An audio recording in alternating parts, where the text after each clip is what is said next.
New Zealand New Zealand New Zealand visa application, অনেকেই New Zealand visa application মানে New Zealand যাওয়ার জন্য অনেক বেশি আগ্রহতা আছে। তো আপনারা নিউজিল্যান্ড সরকারের কাছে আপনারা ভিসার জন্য আবেদন করবেন। সরকারের কাছে ভিসা, এই ভিসাগুলো সরকার দিয়ে থাকে, মানে এই ভিসাগুলো সরকারে দিয়ে থাকে। তো প্রথমে আপনারা পাসপোর্ট মানে কারেন্টের বিলের কাগজ, পাসপোর্টের মধ্যে মেয়াদ থাকতে হবে, যেমন 10 বছর, 5 বছর, 3 বছর এরকম মেয়াদ থাকতে হবে। Passport, NID card, bank statement, trade licence, police clearance, medical report, insurance, new ছবি লাগবে। আপনারা অনেকে কিন্তু এই অ্যাপ্লিকেশন, অনেকেই নিজে নিজে অ্যাপ্লিকেশন করে, নিজে অ্যাপ্লিকেশন করে। তো এটা সরকারের ফিস হচ্ছে, সরকারে পাইতেছে $150, মানে এটা হচ্ছে সরকারি ফিস $150। আর হচ্ছে আপনার যে ডকুমেন্টগুলো, যেমন পাসপোর্ট, 10 বছর, 5 বছর, 3 বছর, মানে পাসপোর্টের মধ্যে মেয়াদ থাকতে হবে।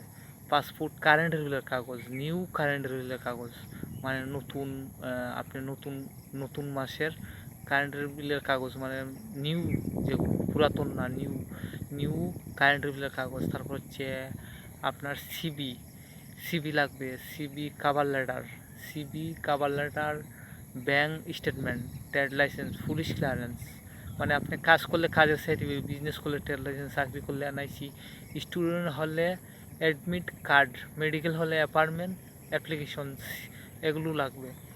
তো আপনি মানে কাজ করলে কাজের প্রমাণ দেখাইতে হবে, আপনি যদি চাকরি করেন চাকরির প্রমাণ দেখাইতে হবে, আপনি বিজনেস করলে বিজনেসের প্রমাণ, মানে ট্রেড লাইসেন্স প্রমাণ দেখাইতে হবে, বা এগুলো দেখাতে হবে। তারপর আপনি police clearance, medical report, insurance লাগবে। পুলিশ ক্লিয়ারেন্স দিতে হবে, মানে আপনার কোনো ধরনের আপনি রিপোর্ট আছে কি না, এটার জন্য আপনার পুলিশ ক্লিয়ারেন্স লাগবে। তারপর হচ্ছে আপনার নিউ ছবি, মানে এই ছবিটার সাইজ মতো হইতে হবে, আনসাইজ ছবি হলে হবে না। তারপর পুরাতন ময়লা আবর্জনা এগুলো দিলে আপনার এই ভিসাগুলোর মধ্যে, মানে আপনি প্রত্যেকটা ওয়ার্ড মানে অক্ষরের সংখ্যা এগুলো যেন ভুল না হয়, একটি যদি ভুল হয় তাহলে আপনার ভিসা ক্যান্সেল, আপনাকে ভিসা দেবে না। তো আপনারা ট্যুরিস্ট, মেডিকেল, বিজনেস, স্টুডেন্ট এগুলোর জন্য আপনারা অ্যাপ্লিকেশন করবেন। তো ইন্টারভিউ নেবে, ইন্টারভিউর মধ্যে বলবে যে আপনি যদি নিউজিল্যান্ড ভিসার জন্য আপনি অ্যাপ্লিকেশন করেন, তো আপনাকে প্রশ্ন করা হবে যে আপনি নিউজিল্যান্ড কেন যাবেন।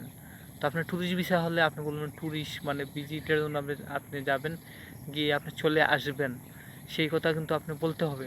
আর আপনি যদি বলেন যে আপনি সেখানে গিয়ে কাজ করবেন বা রয়ে যাবেন, তাহলে ভিসা দেবে না, ভিসা ক্যান্সেল করে দেবে।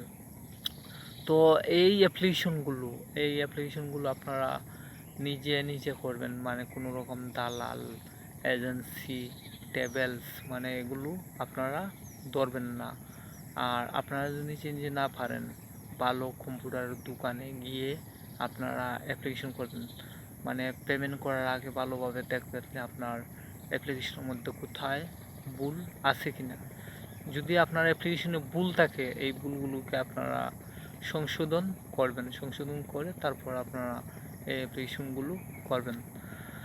তো আপনাদের প্রতিবেশী দেশগুলো, যেমন হচ্ছে আপনারা বাংলাদেশের প্রতিবেশী দেশ হচ্ছে ইন্ডিয়া, পাকিস্তান, মালদ্বীপ, ভুটান, নেপাল, চীন, তাইওয়ান, এইরকম মানে এশিয়া। তারপর মিডল ইস্ট হচ্ছে সৌদি আরব, আবুধাবি, কাতার, দুবাই, ওমান। তারপর সাউথ আফ্রিকা মহাদেশ, মানে আফ্রিকা মহাদেশ, সেখানে আপনারা ভিজিট করে তারপর আপনারা ইউরোপ কান্ট্রির জন্য আপনারা অ্যাপ্লিকেশন করবেন। মানে আপনার Asia, middle east, south Africa এইরকম দেশগুলো আপনারা ভিজিট করতে হবে। তো ভিজিট করার পর যখন আপনার পাসপোর্টে স্টিকার ভিসা লাগানো থাকবে, তারপর পাসপোর্টে অনেক সিল পড়বে, তখন গিয়ে যদি আপনি অ্যাপ্লিকেশন করেন, তখন গিয়ে কিন্তু আপনাকে ভিসা দেবে ভিসা দেবে বা ভালো রিপোর্ট আপনার দেখবে, যে আপনার এই পাসপোর্টের মধ্যে রিপোর্ট ভালো আছে, তখন আপনাকে ভিসা দেবে। তো আপনারা এগুলো আপনারা আপনারা এমবিসি, অর্থাৎ এমবিসি ওয়েবসাইটে, সরকারি ওয়েবসাইটে আপনারা অ্যাপ্লিকেশন করবেন। মানে সরকারি ওয়েবসাইট যেগুলো সরকার সরকারি ওয়েবসাইট, মানে সরকার মালিক। তো সেখানে যদি আপনারা অ্যাপ্লিকেশন করেন, আপনারা এই অ্যাপ্লিকেশন যখন তারা তদন্ত করবে, মানে এটাকে যাচাই করবে যে এই আপনি যখন এমবিসিতে এই অ্যাপ্লিকেশন জমা দেবেন, জমা দেওয়ার পর এটা হাই কমিশনে পাঠানো হয়।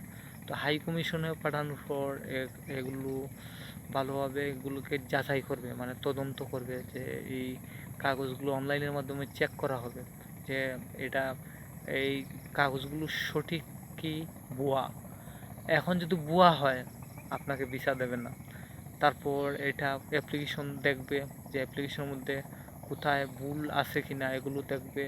তারপর আপনার ব্যাংক স্টেটমেন্ট দেখবে, আপনার সিভি, কভার লেটার, পাসপোর্টের মেয়াদ আছে কি না, পাসপোর্ট সঠিক, তারপর নিজের নাম, মাতার নাম, পিতার নাম এগুলো সঠিক আছে কি না এগুলো দেখবে। দেখার পর যদি আপনার অ্যাপ্লিকেশন, ডকুমেন্ট সবগুলো সঠিক হয়, সঠিক হলে আপনার ইন্টারভিউ নেবে।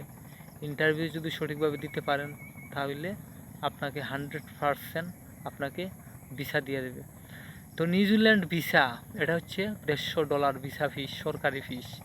তো আপনারা এই অ্যাপ্লিকেশনগুলো আপনারা নিজে নিজে করবেন, কোনো রকম দালাল, এজেন্সি, ট্রাভেলস মানে এগুলো আপনারা ধরবেন না।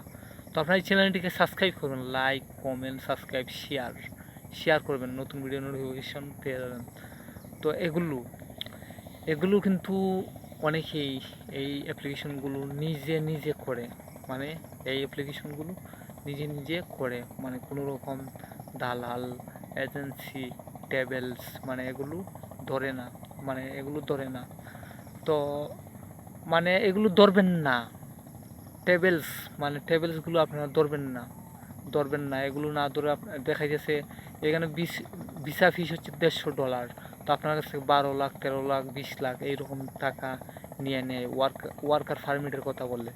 তো আপনারা উকিল ধরে আপনারা ওয়ার্কার পারমিটের জন্য আপনারা উকিল ধরে আপনারা অ্যাপ্লিকেশন করতে পারবেন ওয়ার্কার পারমিটের জন্য। তো আপনারা এই এই অ্যাপ্লিকেশনগুলো আপনারা বিভিন্ন কোম্পানিতে আপনারা অ্যাপ্লিকেশন করবেন। তো কোম্পানি আপনার পাসপোর্টের কপি নিয়ে সে উকিল ধরে উকিলের মাধ্যমে সেই ভিসা আপনাকে মানে ওয়ার্কার পারমিট দেবে। তো আপনারা এই চ্যানেলটিকে সাবস্ক্রাইব করবেন, লাইক, কমেন্ট, সাবস্ক্রাইব, শেয়ার করবেন, নতুন ভিডিও নোটিফিকেশন করে। অনেকে কিন্তু এই অ্যাপ্লিকেশনগুলো নিজে নিজে করে, আর অনেকে কিন্তু অনেক দালাল, অনেক এজেন্সি ধরে। তো চ্যানেলটিকে সাবস্ক্রাইব করবেন, লাইক, কমেন্ট, সাবস্ক্রাইব, শেয়ার করবেন, কমেন্ট।